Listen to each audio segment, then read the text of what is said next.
Hello, we are back for podcast number 2. We are the Young Guns. I'm Micah Niemeyer. I am joined by the one and only Parker Ray. And I want to give a shout out to Parker Ray. His birthday is in 3 days. So, happy birthday, cuz. It's going to be your big 20, right? Thank you. Yeah, 20. I'm 20 years old. 20 years old. One year away from being able to do everything. Yeah. So, especially go to Disney World by himself. All right. So I want to announce that we had technical difficulties uploading our previous podcast. So that's why we have had such a long absence on our podcast, and I've been on vacation, so it was kind of a double whammy. But we are back, and we are ready to talk about some NBA basketball. So that leads us into Cavs-Warriors Game 6. And here are some stats for y'all. LeBron James took over 41 points. Second straight game with 40-plus points. He had 41 points, 11 assists, 8 rebounds on 16 of 27 for shooting, which is very good. Kyrie Irving had 23 points. Tristan Thompson had 15 points, 16 rebounds, 100% from the paint, or from basically everywhere, but he only shot in the paint. So 100% from the paint, 6 of 6. Steph Curry got ejected from the game, but before he did, he threw up 30 points, only 8 of 20 for shooting, and that's kind of that's basically the story of the Warriors this game. Their shooting was not on. That's basically what happened. Klay Thompson had 25 points, 9 of 21 for shooting. I had to find some players to put up points, so I found Leonardo Barbosa, who had 14, 4 of 6 for shooting. So shout out to Barbosa. He came out to play. And then Draymond Green had 8 points, 10 rebounds, 3 of 7 for shooting, kind of disappeared. But he still had 10 rebounds. Kevin Love only had 7 points, 2. A little discrepancies on the team stats. Field goal percentage for the Cavs was 51.9%. Field goal percentage for the Warriors was only 40%. Three-point percentage was very close, around the 38 mark for both teams. The Cavs out-rebounded and out-assisted the Warriors 45-35 and 24-19 respectively. So, as the Cavs basically formula to winning obviously is LeBron. But every time they win, I don't know if this is in every game for any series, but every time they win, they out-rebound the Warriors and they out-assist the Warriors. So ball movement is key for the Cavs to win. But let's just give props to the King because he showed up with 41 points and 11 assists. He's only one of 2 players to do that. Jerry West was the other one, and he's only one of 3 players. No, he's the 4th player to put up 2 40-plus points games back-to-back. That's Jerry West did it 3 times. Michael Jordan did it once in 1993, and Shaq did it once in 2000. So LeBron is making history. And so, yeah, Parker, what do you think about the game? Tell me what you saw. What I saw and what I kind of went against all my predictions, I thought that the Warriors were going to handle it. Of course, I thought they were going to win Game 5 too. But the biggest takeaway I take from both Game 5 and Game 6 is the fact that LeBron finally has a consistent helper. Kyrie Irving, of course, he had 41 in Game 5, and I think he had 23 in Game 6. But still, that's a good game for Kyrie Irving. If Kyrie Irving can keep that up and keep scoring like that and be his go-to guy when he needs it, even though LeBron is taking over the scoring load as well, which is, he can do it. It's not what he likes to do, but he can definitely do it in games like this. So I just found out that, LeBron has another helper, kind of like he had D-Wade in Miami. Mm-hmm. He's unstoppable when he has another go-to guy he has with him in his corner. Can Kyrie Irving do it for 3 games straight? That's yet to be seen, though. But, big shout-out to Kyrie Irving. Since we didn't talk about Game 5 at all because our podcast got messed up after it, Kyrie Irving basically won them that game because LeBron obviously came out, played 40 points. I think he had that game.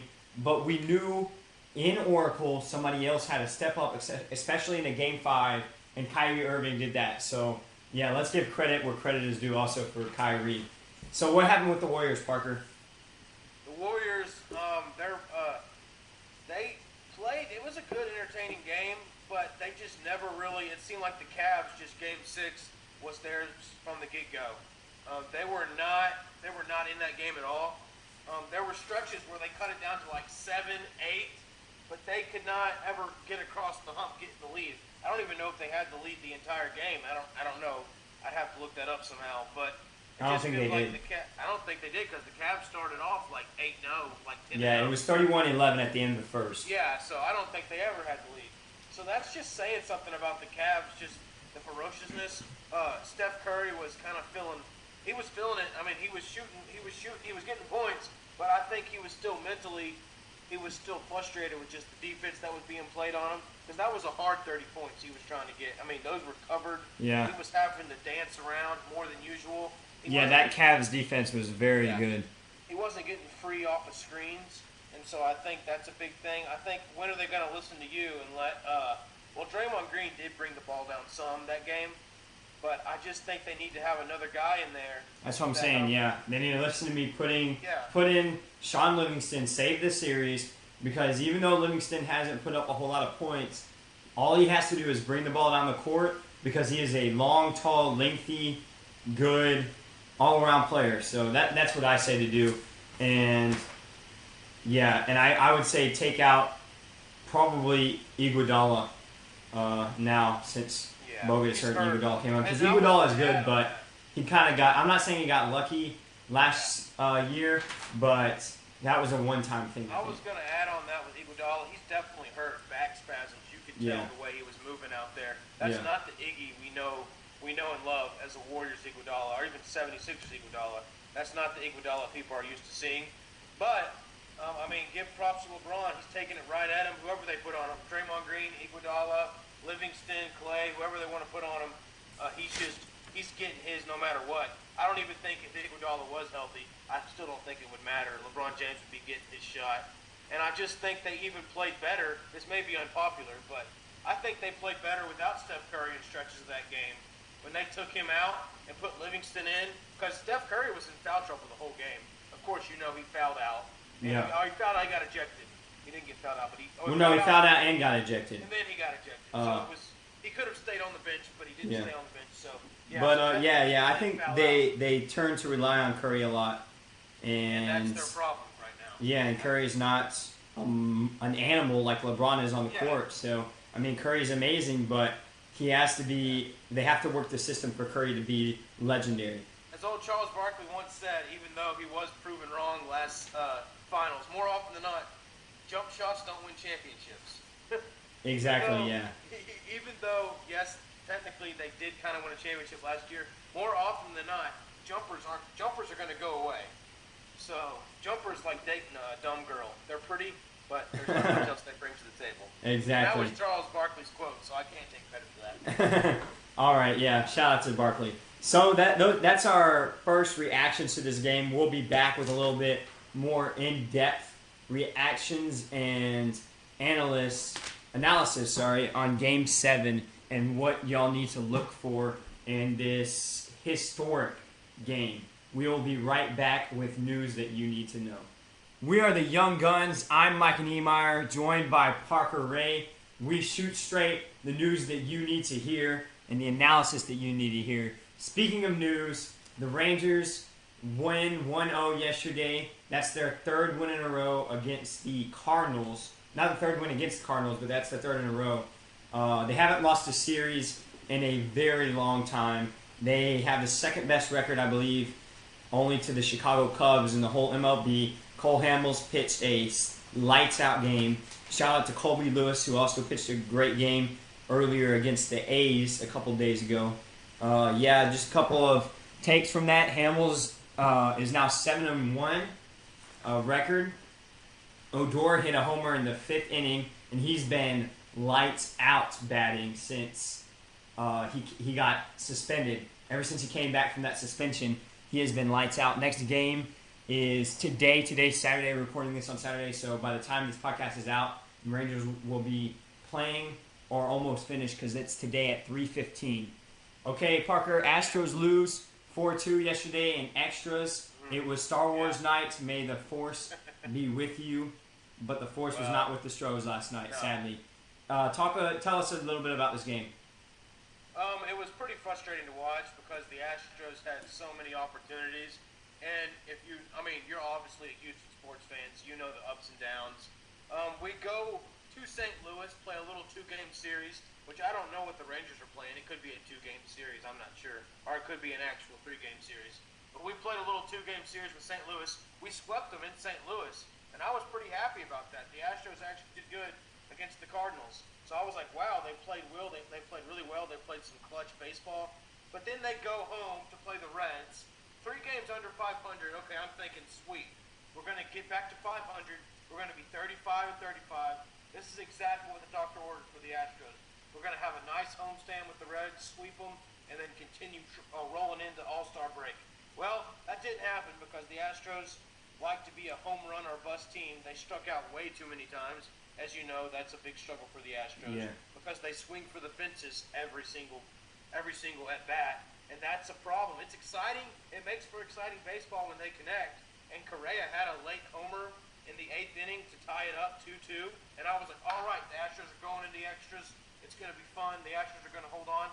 But they had so many opportunities in extras where all they had to do was get a run across because, home team gets the run across. Yeah, they win.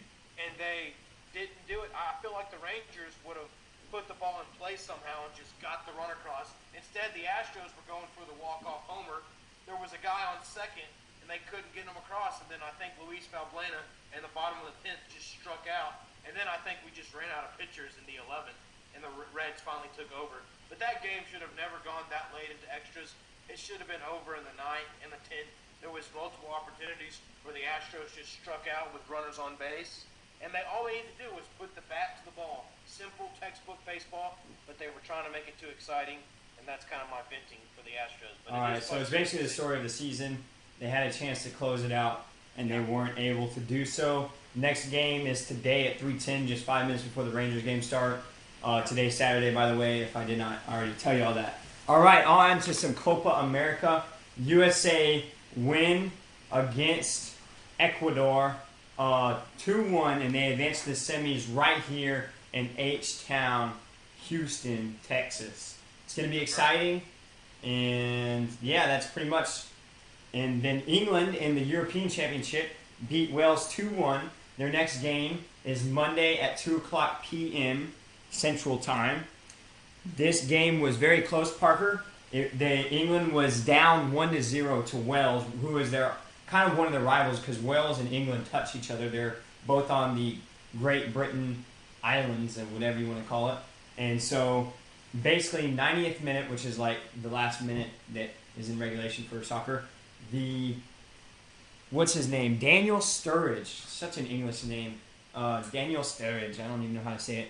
But he put in the game-winning goal, and that was very exciting. So that was a much-needed win for England to be able to advance. They haven't clinched the advance in the group, but they are looking mighty fine. Speaking of teams that have clinched advancing, France, Spain, and Italy, all major powerhouses, have all clinched spots in the knockout stage. Back to some Copa America. Mexico plays Chile tonight at 9 p.m. The podcast should be out before that. So if you're listening right now, go cheer on some Mexico. And I know we have a lot of people who are Mexico fans that live in Houston. So if you are a Mexico fan listening to us, we want to start covering them a little bit more too. They play at 9. Mexico and Chile, both very good powerhouses, so it should be a great game. And lastly, but not least, Dustin Johnson leads at the U.S. Open at 4 under. And I haven't been really keeping up with this because there's been some rain delays, and so the scoring's real weird right now. So I'll probably watch a little bit today and mostly tomorrow. But the story of this is Dustin Johnson always leads. For all my golf fans, y'all know that Dustin Johnson leads in majors a lot, but he has never won. He is the choking master at the Masters and other great golf tournaments. So maybe Dustin Johnson can finally finish this off. So, Parker, you have any news that we need to know? I have some news around the NBA, and I guess they're both NBA related. But I have D. Rose. He's looking to go to the New York Knicks. I don't know how far along in talks they are. I heard it was pretty serious talks, but I mean that could change, over time. But I want to know, do people think that that would be an interesting big three with D. Rose going to the Knicks? He would have Porzingis an aging Carmelo Anthony. So, I mean, give or take there, but I still think he has a lot of game left. And D Rose, injury-prone D Rose, but he hasn't been injured in a while, so I think he's all right. I think if he went to the Knicks, that would definitely be a lot of pressure on him because when you go to the New York franchise, any New York franchise, you're going to have pressure, immediate pressure on you by the fans. But, I mean, he's been under pressure. I mean, he's won an MVP, so he can definitely handle the pressure. I think it would be an exciting Big Three to watch personally. I don't know if they would ever get past LeBron in the East, though, the way LeBron's playing right now. He's still in his prime. It looks like he will be for a while. Yeah. So, I don't know if that Big Three would be able to dethrone LeBron, but we'll see. It should be interesting playing in the Garden. You got D Rose, Porzingis, and Carmelo Anthony. I think that'd be very interesting to see. A lot of ratings for New York would go up, and the fan base would get energized again. Definitely And a return to the playoffs. Yeah, and also, I definitely think so. And also, I have Nate Robinson going to the Seattle Seahawks, or he's trying to sign with the Seattle Seahawks. That would be very interesting He's trying to get on the practice squad. because we see Nate Robinson in the NBA as a little guy, right? Yeah. What were you saying about practice squad? Do you have any more information on I that? was saying that if he, I mean, even if it's not a for sure thing, but I think he definitely, the position he's looking at is cornerback. So he would definitely, I mean, that's definitely kind of the size of a cornerback. He's 5'8", but now they're making cornerbacks bigger and bigger now. You know, you got Richard Sherman, you got all those bigger cornerbacks. You got Cam Chancellor playing back there somewhere in the secondary. So, I mean, you got some bigger guys, but Nate Robinson's explosiveness. Oh, and he's a ball of muscle. I mean, if he can get on, he'll be an interesting preseason watch because he will probably knock some people out. 5'8". I don't know how much he weighs, but he's either 200 or 220. I mean, he's a big 5'8". Yeah, he's at least over 200. He will kill some people. Very interesting to watch. He is definitely not a little guy when it comes to the NFL. All right, one more thing. I saw the Timberwolves and Bulls might talking about trade talks. It would be Jimmy Butler going to the T-Wolves in exchange for the pick of the Timberwolves pick going to the Bulls, but the Bulls would not want to do that deal. They declined that deal because they want Andrew Wiggins involved in the process somewhere. Yeah. So, but if they can, so look for the Bulls to either be moving Derrick Rose or Jimmy Butler. Maybe not both. Maybe both. Probably rebuilding time in Chicago. Like I think is what the main objective is. So that is it for your news that you need to know. And we're going to go right into our next segment, which also has some news. I don't know how many hits he has, but Ichiro passes Pete Rose as the hit king, quote unquote. He has the most hits in a major league baseball game. Not a major league baseball game, but a professional baseball game. That's what I'm trying to say. Most hits in a professional baseball game. That's Major League Baseball and the majors of Japan combined. So Pete Rose says, I don't even care about this Japanese dude who can hit the ball very well. I'm still the hit king because the MLB is the only thing that matters. He says he named off a couple players who I don't know who they are because I didn't keep up with baseball at that time. But he named off a couple players who sucked in the MLB and went on to be great in Japan. So Parker, is Pete Rose still the hit king? I'm going to go with the record. I'm going to go probably the unpopular opinion and say no, he's not. I don't care if it was in Japan. It was still a hit. A hit's a hit. And it was still professional level. And I think it's just a testament to Ichiro. And I think Pete Rose is just being a grumpy old man at this point. He is kind of grumpy. He doesn't smile a lot. And when he's smiling, it's probably because he won a bet. That's the only time he'll ever smile. But I wonder how much money he lost on betting Ichiro wouldn't break his record. I bet he didn't think he'd lose it to a Japanese player. But I bet that's bugging him. But anyway, I'm off of just nailing on Pete Rose. That guy, I love him to death. He's a great player, but sometimes his comments can be a little off filter, and I'm just like, dude, come on, just give the guy credit. He's played a great career. I love me some Ichiro. He's a great player. He's always been fun to watch. He's kept himself in great shape. I think of now, if you have to go off a record, it's 4,257. That's the number of hits Ichiro has. So that's the number of hits he got to break the record. So I think, and I think he's still going to get more hits to come. So we could be looking at 43.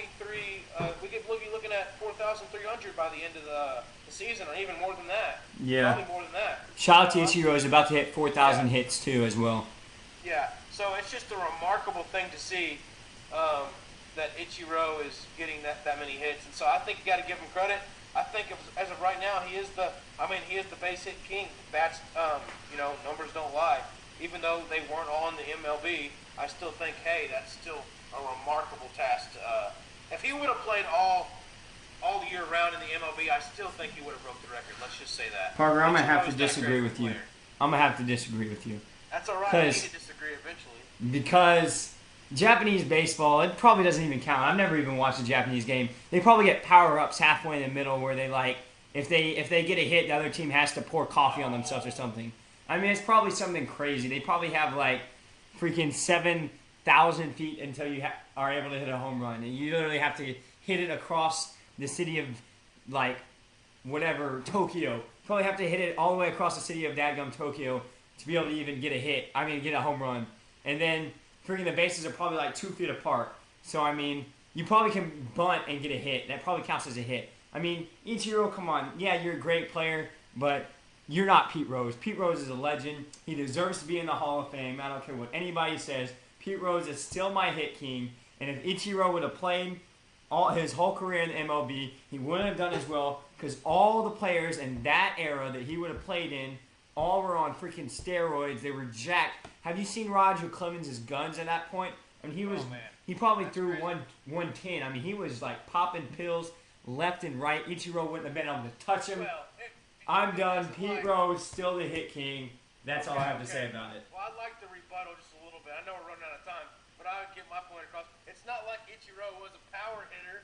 All he had to do was stick his bunt down, and he'd be off to third base. Off to third base because third base is 2 feet away in Japan, probably. And then he gets to pour coffee on the third base coach, probably. Probably gets to shoot the home plate umpire with the hot dog. It doesn't matter how fast Roger threw it. He'd probably be able to stick his little bunt down, time it perfectly down the line, and just go straight to third. The first base, and then he'd probably get a triple out of it. Yeah, as his buddy is pulling the pitcher's pants down because that's legal in Japan. They don't even have even rules. America. I'm talking about if he was in America, he'd still be able to get bunts and run to first. This is a silly argument. We're done. We're definitely stretching here. Ichiro, congratulations. Pete Rose, you're an old man. You're an old gambler. You'll never make the Hall of Fame. I'm sorry. I love you still, but that's just true. Petey, I still love you way more than Parker does. If you ever want to hang out, I know you're in H-Town right now. Please come by my house. I'm not going to tell you the address because a lot of people will come by, but I live in League City. I'm not a hard person to find. We will be right back with quick takes. See you in a sec. We are back. I'm Micah Niemeyer, as always. I'm joined by Parker Ray still. He's still here, even though we had a little bit of a squab, which is fight in teenager lingo. A little bit of a squab. But we are back, and we're here for quick takes. So without further ado, here's my quick take. I'm going to tell you that England, they finally found the key to success in this past game, and that is by putting in the best player for the team that won the Barclays Premier League, Leicester City. We talked about them in our first podcast, I think, a little bit. And his name is Jamie Vardy. He needs to start. He's been on the bench, right in the bench the whole time. They finally put him in. And what does he do 5 minutes later? He knocks in a goal for England to tie it up. Later, pushing England and setting up an assist, I believe, to Daniel Sturridge for the winner. So England's key to beating France or any other team that comes in their way in this European Championship is Jamie Vardy. And next, segmenting on to USA, I'm going to say that what they need to do to beat Argentina, and I'm assuming that Argentina wins tonight. By the time this podcast is out, they'll probably have started playing or already are going to start in a second. But Argentina is the huge favorites to beat. I think it's Peru coming up. I'm not exactly sure, but I'll have to check that. But they're huge favorites to win. So I'm assuming that Argentina is going to win, and I'm telling you that USA, everybody's going to say that USA is out. But USA has that fight in them that they can win anytime. I don't care if Argentina has Lionel Messi. USA can rally the troops, and with Graham Zuzi, they need to start. So they need to start 3 players because 3 players got yellow cards, which means that they cannot play this next game against Argentina. And so I'm going to say that they need to put in Graham Zuzi, who has been riding the bench. He's from Sporting KC in Kansas City, obviously, Sporting KC. He's a very good player. They need to play him on the wing because he can stretch that field. And then they also need to put in, who else is it? They also need to put in Kyle Beckerman at defensive mid so they can move up their captain Bradley up higher so they can have some more pressure up top because they're going to need Bradley to come in and control the center a lot because Argentina's midfield is probably the best part of their team aside from Lionel Messi. So that's it for my quick takes. All you soccer fans, please go out to Houston, buy some tickets, support the USA because it'll be one heck of a game. I know our guys will show up. All right, Parker, here's your quick take. It's your chance. Give us something. Oh, man. Well, I'm going to try to bring some knowledge to the subject of LeBron James. I know a lot of people and a lot of sports experts smarter than us will be discussing LeBron James' legacy for years to come. Honestly, he has a great chance of winning this finals and being the first ever player to lead his team back from a 3-1 deficit in the finals. So that's amazing to me just to think about the fact that he tied it up 3-3. Even if he loses, I still think it's worth mentioning his legacy is still intact. But there's some that say it's win or bust. Even though if he comes back and he loses Game 7, even if he has a great game and still loses Game 7, does his legacy still suffer? I personally don't think so. I think even if he loses Game 7, people should still be looking at King James being like, all right, he brought this this group of Cleveland Cavaliers, even though they have a lot of talent, not everyone's playing up to talent. It's pretty much just him and Kyrie, and you get a bunch of filler guys coming in, kind of showing effort. Dante Jones came in for a little bit last game, and LeBron was hyping him up. Dante played better than I've ever seen him play, although, I'll be honest, Dante, I've never really seen you play much, so it could just be me. But the way LeBron James gets behind his teammates is amazing to me. He pumps those guys up. He's the star player you want to play for as a bench guy. So I just love it, the fact that he was seeking out Dante Jones to get him involved because he knew Dante wasn't going to play a lot. That made me really happy as a sports fan and a sports player, a past sports player and a competitor. So I really appreciate LeBron and all he does, but I think his style, his giving style, takes away from his legacy a little bit. He's not the type of guy, well, he has been this series, and I think if he continues and wins this series, then people are going to change the narrative. But if he still loses this series, they're going to be like, oh, LeBron can do no right. He can't take over a game and win. He has to be the sharer. He has to be the guy who shares the ball with someone else and lets him take over, which would probably be Kyrie Irving in this situation.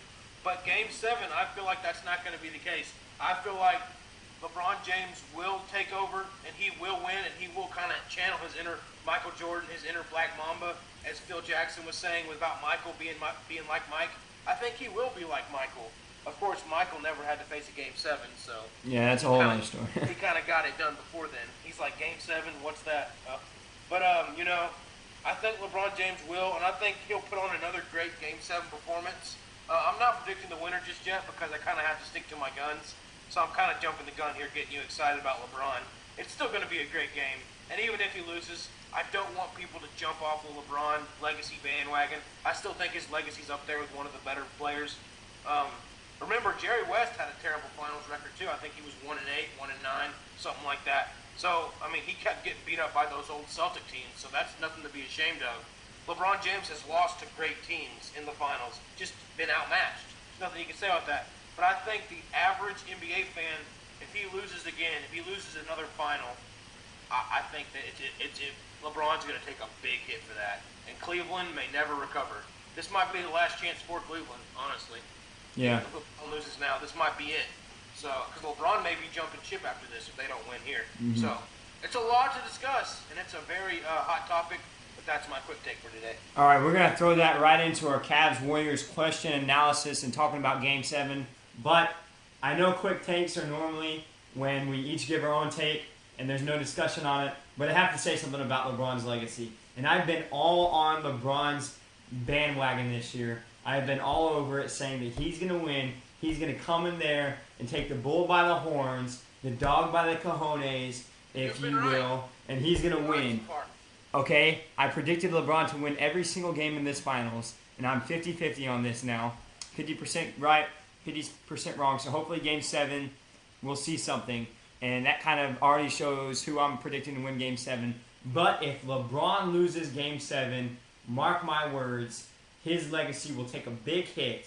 And I know you're saying people to not look at it that way, but I will look at it that way. LeBron, there is no excuses. This is the NBA Finals. You call yourself the greatest player in the world. Your nickname is the King. Well, if you're the King, you have to win this game no matter what. Now, props to you.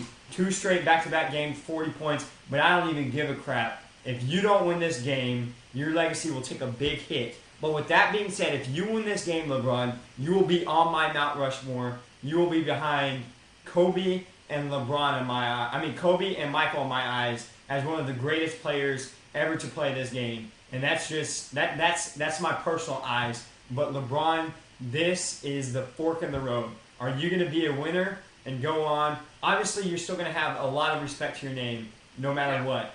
But for me, you either win and become one of the greatest, or you lose and you're in the same name as Jerry West, a Hall of Famer, but oh, so much more could have been done. So that's what I have to say about his legacy. I know you don't agree with me with that. Do you want to rebuttal? Yeah, I kind of want to ask you a question. So you think it's a must-win for LeBron, right? A must-win, no matter what. He has no excuses. Okay, and I would put him up there in the category with. I agree with Michael and Kobe, right? Yeah. So I'm very drastic on it. Yeah. I mean, no, he will be 3 wins and 4 losses in the finals. He'll be 3 and 4 in the finals. But I think I'll still be drastic on that. I think if he wins this one against the 73-9 Warriors team, it'll be huge for him. So yeah. Oh, it'll be the biggest thing ever done. I don't think a single player like he has dominated. I don't think a player's ever beaten a 73-win team. Of course not, because it's only been one 73-win team. But I mean, I like what you said there. I mean, you're a lot more. Your heart's more into it than mine was. I just don't want to. I don't want to feel that bad. I don't want people to just beat up LeBron as bad as you're beating him. I think you're taking it a little too personal because you're definitely, your heart's in it. Yeah. You definitely feel for LeBron, and you definitely know he's the kind of player that there is no excuse. You're right. He should come out and play great this game. But I mean, I'll be looking at my predictions. Obviously, I disagree with you on who wins Game 7. I got to stick with my guns, not because of momentum and everything. Everything's leaning towards the Cavs, but that's why I think Game 7 will come around. I think a lot happened Game 6. A lot of emotion happened in Game 6. I think Game 7, Oracle's going to be rocking. I don't think. Well, it's never happened before. Down 3-1, a team coming back. It's never happened before. And I don't like to look at the stats as much as you do, but I'm just saying. And just look at Game 7s alone. 80% of the teams, 80% of the home teams have won Game 7s. So the home court advantage definitely matters in Game 7. So yeah, so we'll talk about that a little bit more. I don't want to go too much into our predictions just yet. I agree. So I'm going to have a question. Let's rewind to Game 6, Parker. Did officiating cost Warriors Game 6? No, not at all. That was kind of a low blow by Aisha Curry, or however you say her name. Miss Curry, I'll call her, because I don't want to butcher the name, but I already did. So. Anyway, I don't think it was officiating because the Warriors were down from the get-go. They got blasted from the get-go. And yes, Curry got some questionable fouls. There was 2 foul calls that were really questionable. But if you're Steph Curry, don't put yourself in front of LeBron James. You're not going to get that call. I'm sorry. You're not. I know you were trying to get a steal in that last. You knew you had 5 fouls, and you were jumping in front of LeBron James like you were trying to stop a freight train from getting down court. You're not going to do that, little guy. You need to move out of the way. Yeah. Let him, dribble the ball down some, give him a little bit of space, and then set up and get someone else bigger on LeBron that can actually defend him, even though no one was really defending him. And Curry was trying to reach for steals.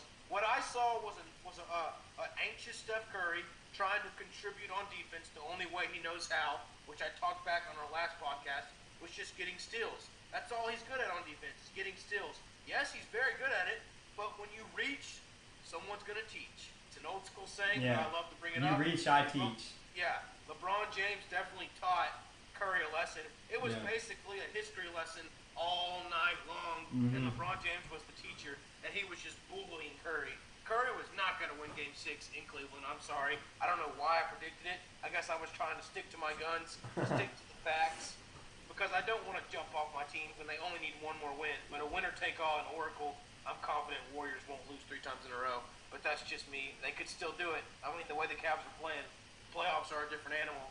But dang, this has been an exciting series. Much more exciting than we thought to begin with. Of course, you probably didn't think. You were always for an exciting series. Yeah. I thought the series was going to be over in 5, so I definitely am surprised. Well, I'm going to admit, I was a little bit scared after that Game 4 loss. So I kind of was thinking that maybe there was a shot at it being close, but in the back of my head, I was kind of like, probably not, especially after seeing that Game 4 loss. So, yeah.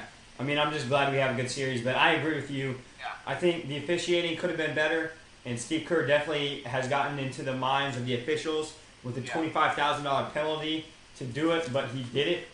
And so we will definitely see what happens Game 7. So how do the Warriors, especially Steph and Clay, respond to 2 straight losses and LeBron the freight train being just at a freight train? I mean, just dunk after dunk after dunk after alley-oop to Tristan Thompson after dunk after dunk. That's all I saw not last night, a couple days ago. So how do Steph and Clay respond, and how do they keep LeBron from dominating?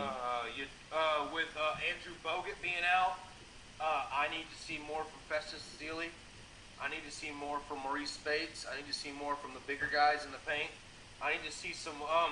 I kind of go back to Tyson Chandler on the Dallas Mavericks in 2011. The only way they won that series is they forced LeBron to make jumpers.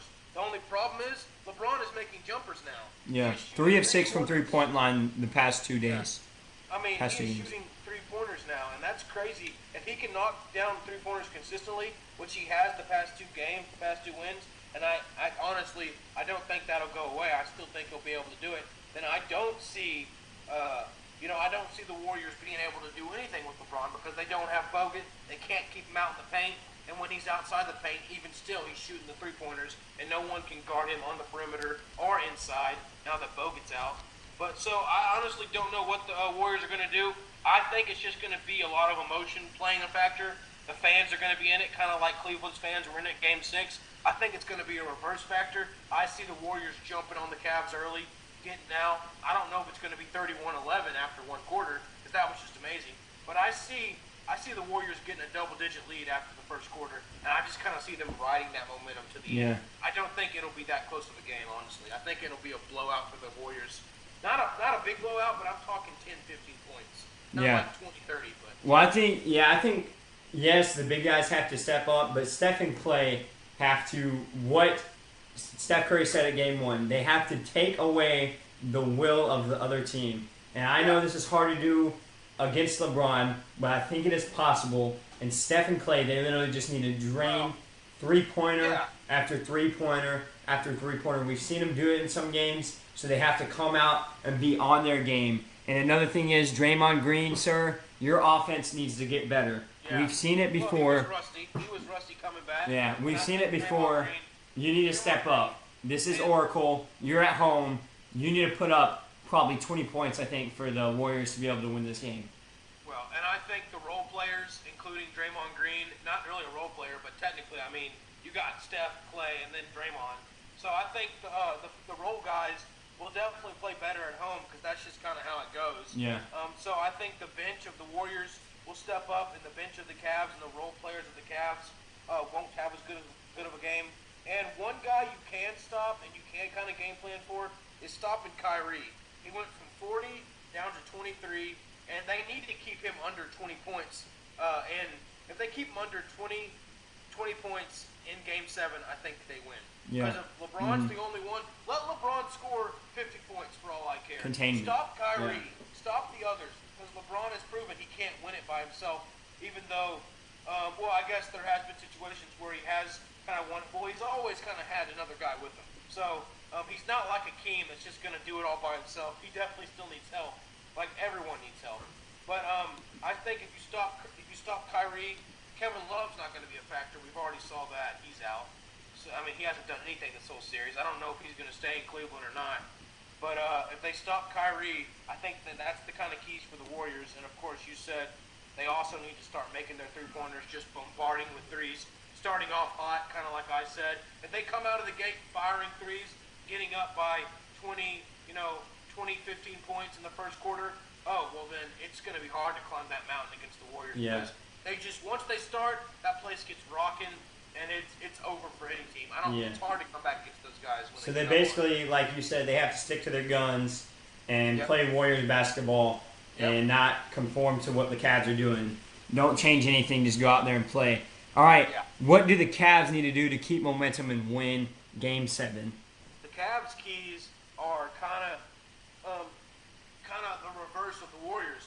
They need to They need to stay close to Steph Curry, stay close to Klay Thompson. Make them dance, make them work for their three-pointers, and if they make a three-pointer and they go on a little three-point shooting spree, don't shrug their head. Keep going, keep fighting. Just kind of give them props, and go to the next play. There's going to be a lot of times in this game where the Warriors are probably going to go on little 6-point, 9-point runs, where they're just going to make 2 or 3 three-pointers in a row, and you're going to have, as the Cavs, you're just going to have to fight through it, and you're going to have to keep battling.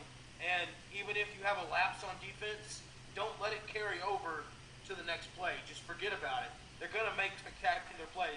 Just keep playing defense like they are doing, and they should be fine. Feed LeBron.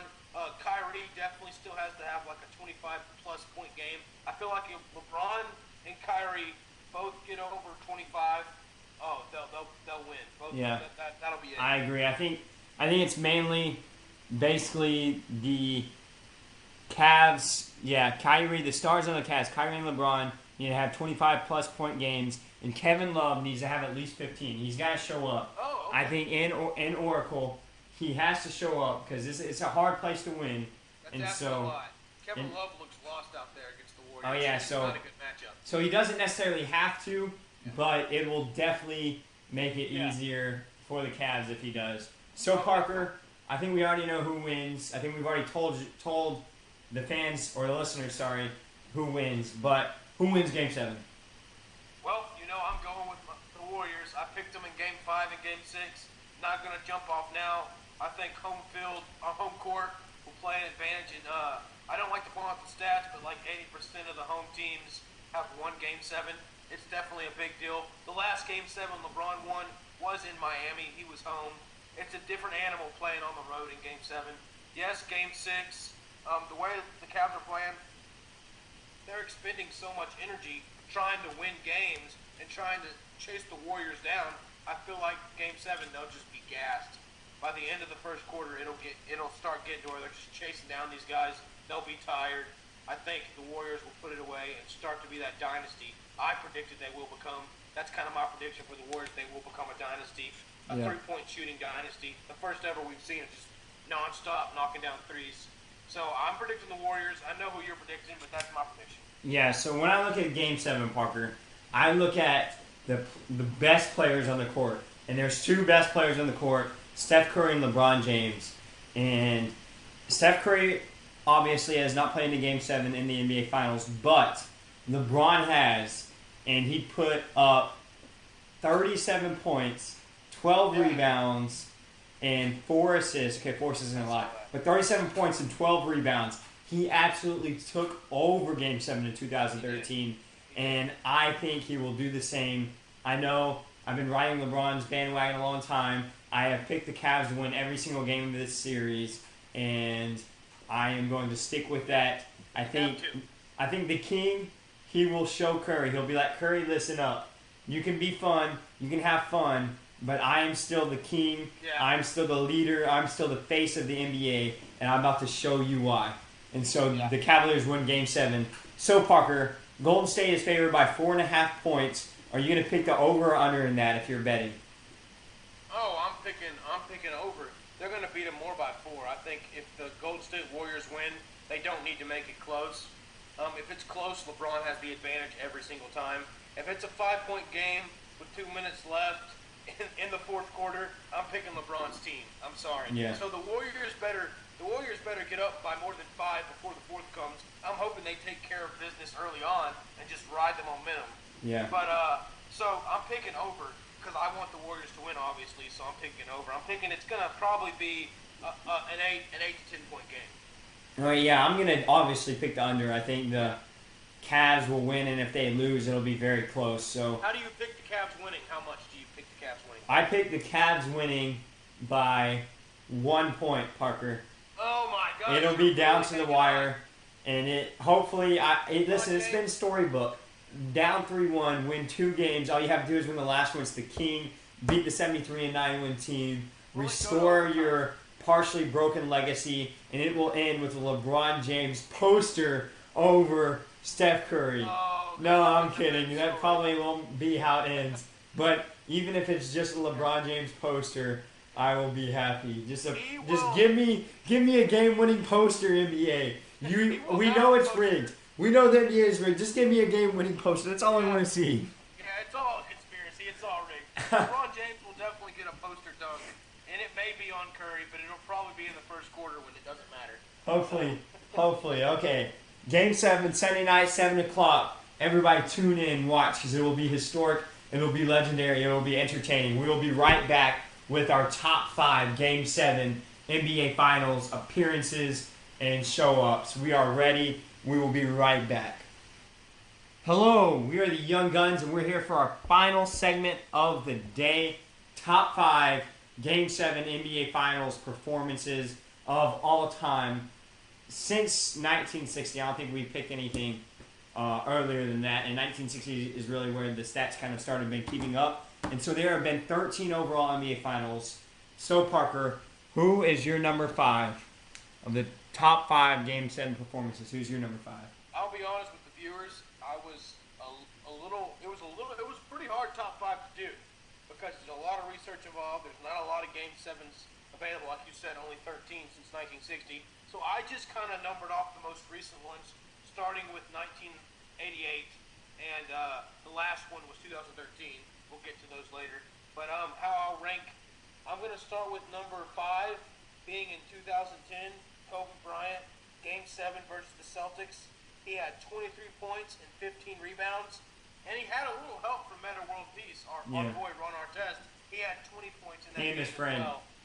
Yeah, and his friend now, or whatever his name is now. But 23 points, 15 rebounds. I just want to point the fact that Kobe Bryant got 15 rebounds against a very physical Celtics team with Kevin Garnett and Kendrick Perkins in the paint, clogging up the paint. Yeah. And you had Paul Pierce clogging up the paint too. So the fact that that shooting guard, went in there and threw his body in there and got 15 rebounds amazes me. That's why the Black Mamba is one of the best Stone Cold Killers there is. 23 points, 15 rebounds, led his team in points and rebounds, and a team where he had Andrew Bynum and Pau Gasol. You think he wouldn't lead his team in rebounds, but he did. So he did everything. He did a little bit of everything, Kobe Bryant type game. So that's my number 5. And not to steal your thunder or anything, but Kobe took over in the fourth. He had like more than half of his points in the fourth quarter. So, by the way, like 23 points, not a whole lot, but he completely dominated in the fourth quarter. So he was definitely going to be one of my honorable mentions. But I don't have him in my top 5 because my number 5 is, they call this guy the guy who owned Game 7s. He literally, if we were playing Monopoly, he would have hotels on these Game 7s because so I had to pick one of them. In 1962, Bill Russell dropped 30 points, and that's my number 5 because I had to give Bill. He had 30 points. They didn't count rebounds at the time, or I couldn't find it, but he had a lot of. I'm sure he had a lot of rebounds, and so yeah, I had to pick one where he absolutely dominated because he owned the NBA Finals, and so.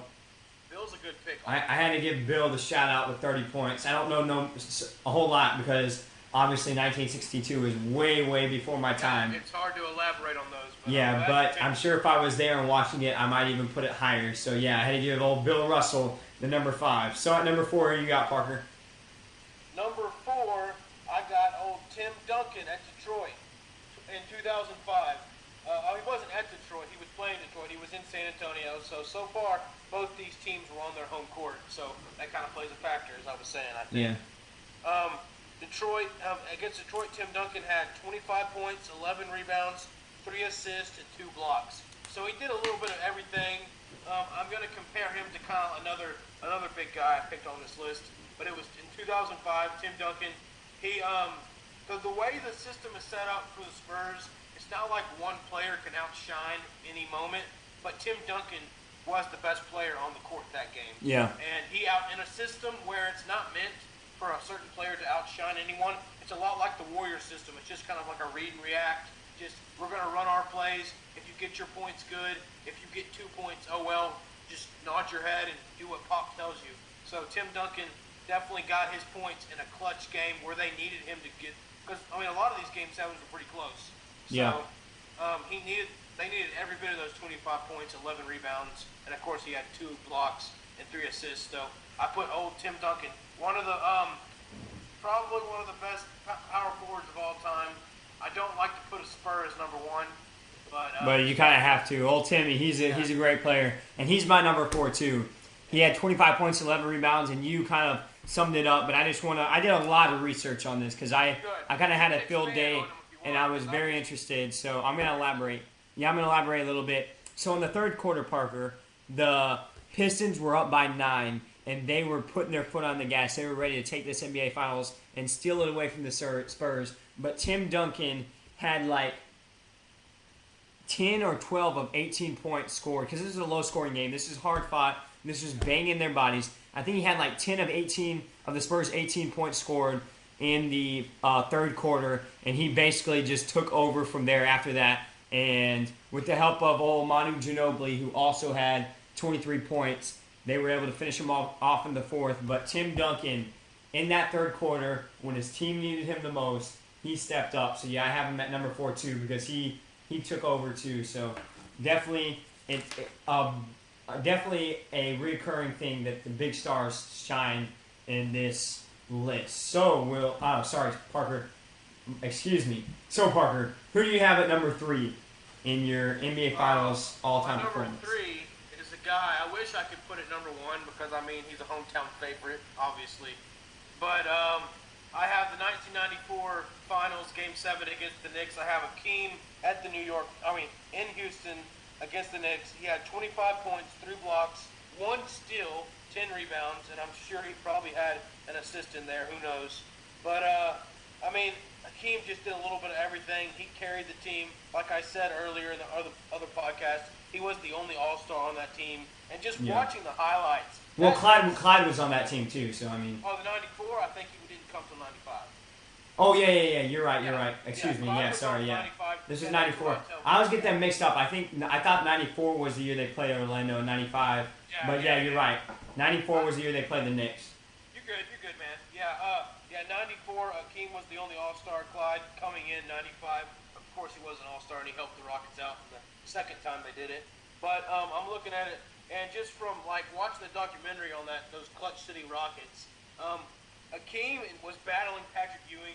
He was battling so many it was just a bunch of physical games. That whole playoff run, that first playoff run was just really hard, really straining on these guys. He went in and he battled with Patrick Ewing, and I didn't see Patrick Ewing's stats, but he held Patrick Ewing to 17 points in that last game. Yeah. Okay. So Patrick Ewing got 17. That's what I was kind of looking at. I just know he outplayed Patrick Ewing, and it's pretty much the reason Patrick Ewing doesn't have a ring is because Hakeem Elijah won. Yeah. And you could throw in Michael Jordan in there too. But Hakeem and Michael Jordan kept so many great players from winning rings in the 90s. It's so crazy to believe. And the reason I don't have Michael on this list is because he got it done before Game 7. Yeah. So he's not even on this list because he doesn't even know what a Game 7 in the finals is. Yeah. So props to Michael. Got to show him as an honorable mention. But I got my boy Hakeem the Dream at number 3. Yeah, so I mean, I feel like I kind of hurt my team by not putting the Dream even on this list. I'm admitting it right now. I didn't put him on the list. But that was because I thought his Game 6 performance was way better. And so it was hard to put up him above these next 3 guys and even 4 and 5. So yeah, but the Dream did it all. And in Game 6, I felt like he really took over. But Game How many 7, points did he get in Game 6? I didn't even look at that. he had like 32 points, something like that. Yeah. And a lot of rebounds, a couple of blocks. That was where he had that famous block on Patrick Ewing, I think it was, or somebody That was the famous block. to force the Game 7. So Hakeem was the kind of culmination of just not being able to find a lot of Game 7s, and the fact that his Game 6 performance kind of led into his Game 7 performance. It was pretty much a carryover performance. It wasn't like he did anything spectacular. He just did his normal Hakeem-like stuff. So, but yeah, I had to find him in there for some reason because not a lot of Game 7s to pick from. yeah, I wanted to put him in there. But at number 3, I have a name that some of the younger viewers, a lot of the younger listeners, may not know, but Walt Frazier put up 36 points in 1970. 1970, New York Knicks. Walt Frazier put up 36 points, and I had to put him in here because that is not an easy feat in the NBA Finals. And so let me just give you a little bit of the background. Wilt Chamberlain threw up 47 points in Game 6 to force a Game 7, and everybody thought that the Lakers were going to come into New York and take the game because Willis Reed, a famous player also for the Knicks, was Willis Reed, also a famous player for the Knicks, was out Game 6, and so no one thought he was going to come and play Game 7, but he limps onto the court and holds what's his name, Wilt Chamberlain, to like 15 points. So 15-47, that's a big discrepancy, and he made the first 2 baskets, and Walt Frazier took over from there. So shout out to Willis Reed, because if it weren't for Willis Reed, Walt Frazier wouldn't be on this list, but Walt Frazier definitely came to play, especially responding to Wilt Chamberlain's 47 points. Walt Frazier put up 36 points in Game 7. So that is my number 3. Parker, who is your number 2? Number 2, you're going to kill me for this because I'm putting your boy at number 2. And I can tell by the way this is going that you put him at, you probably put him at number 1. But LeBron James over San Antonio for number 2 in 2013, only because I found a more impressive stat line. I'm just going strictly off of stats because I don't remember my number 1 guy. Of course, I wasn't around for that game, but I'll get to him later. But LeBron over San Antonio, Game 7, that wouldn't even have happened without Ray Allen and Chris Bosh tipping a pass, or blocking the shot. Yeah. And doing all the things he did. So, yeah, that kind of contributed to the back of my mind. But LeBron James had a great game, obviously. 37 points and 12 rebounds, a double-double in the finals of that magnitude against a great Spurs team that is just really good defensively. Looked like they had LeBron's number in most of the series, and then all of a sudden LeBron just went off in Game 7. Yeah, Ray Allen said, I make this shot, and you take over, LeBron. Ray Allen made his shot, and LeBron took over in Game 7. And I have LeBron at number 2 as well. So okay, good. So yeah. I was about to say, good. So we both probably have the same number 1 because it was an incredible stat line. But yeah, so LeBron, he owned the Spurs in Game 7. That's a hard thing to do. Throws up 37 points, ties for the best for the highest number of points put up on a winning team in the NBA Finals.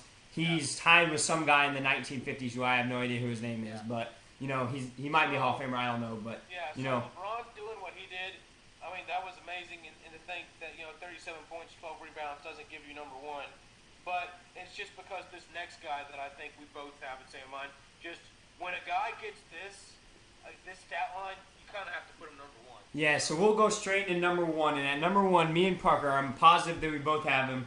With the only triple-double on a winning team in NBA Finals history, Big Game James Worthy. So, Parker, give us the stat line. 36 points, only 1 under LeBron. But this is where he toasts LeBron. He's got 16 rebounds, so that's 4 more than LeBron have. And LeBron only had 4 assists in his Game 7. This guy had 10. Yeah. So James Worthy on a team with Magic Johnson. Of course, it was probably Magic's later years. By the way, this was in 1988, so Magic was still kind of young, but Kareem Abdul-Jabbar was not on the team. So yeah, Worthy was the second-hand man.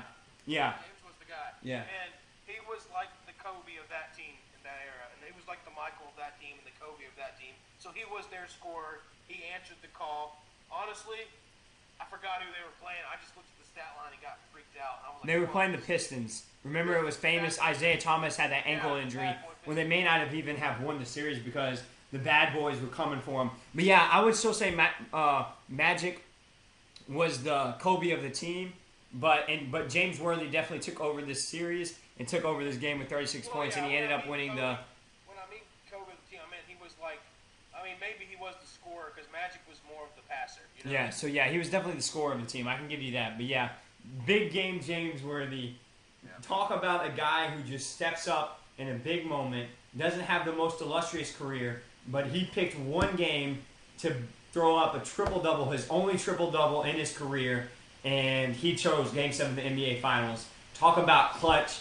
Talk about big game James. Screw Big Shot Bob. I know we like Big Shot Bob, but Big Game James is totally a much cooler name. So that is our number one, James Worthy. Go look at those highlights because he is an absolute monster. But, you know, our list may change after tomorrow. So everybody tune in. Game 7, Sunday at 7. That rhymes. It's awesome. Game 7, Sunday at 7. We're the Young Guns. We shoot straight the news and analysis that you need to hear. I'm Mike Niemeyer, joined by Parker Ray. Everybody give Parker Ray a happy birthday wish in 3 days, June 21st. Thank you. So long, guys.